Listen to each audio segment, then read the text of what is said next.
Hello and good morning everyone. हामीले Python library को बारेमा सिकिरहेका थियौं अनि आज हाम्रो डे 8 SymPy लाइब्रेरी को हाम्रो डे 8 मा हामीले के सिक्न जाँदैछौं भन्दा पाइथन सिम्बोलिक पाइथन अथवा SymPy। अब यो हाम्रो सिम्बोलिक पाइथन हो SymPy भनेको। अब SymPy भनेको के हो भन्दा SymPy is Python library for symbolic mathematics. Mathematics को सिम्बोलिक म्यानिपुलेसन गर्नको लागि युज हुने पाइथन लाइब्रेरी हो। It aims to becomes full features of computer algebra CAS भनेको MATLAB सिजम्याथ को पनि यही कम्प्युटर अल्जेब्रा सिस्टममै काम गर्छ। अनि त्यसपछि अब यसको मिनिङ के हो त? What is symbolic computation? Symbolic computation deals with the computation of mathematical objects symbolically।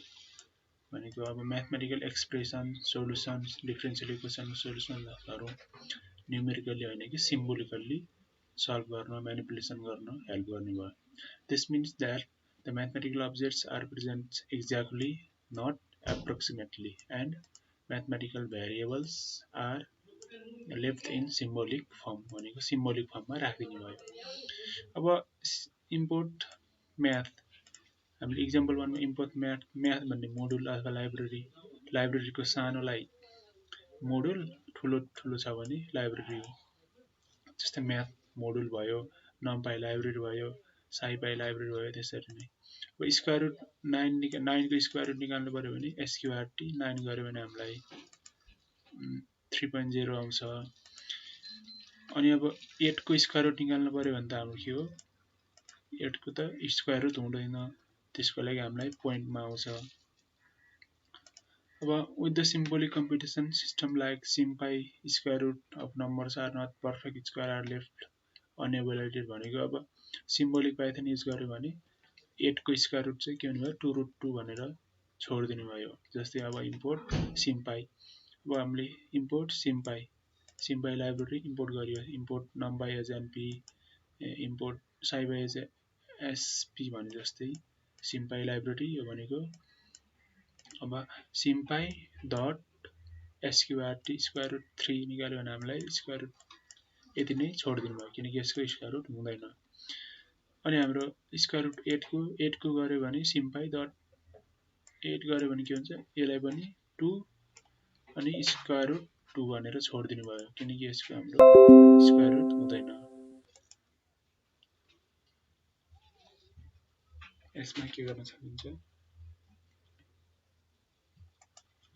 SymPy a is equal to गर्ने, त्यसपछि हामीले प्रिन्ट a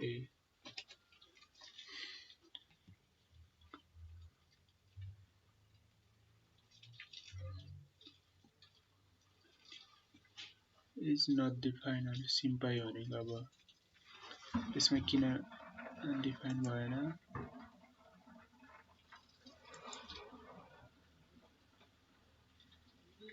स्क्वायर रुट 2 यसरी आउनु भयो। अनि यसलाई पनि रन गर्यो भने के आउँछ,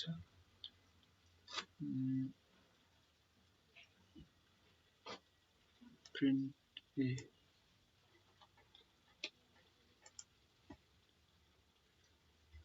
यसरी हाम्रो 2 रुट 2 आउँछ भनेको SymPy ले चाहिँ सिम्बोलिक फर्ममा राख्दिने भयो।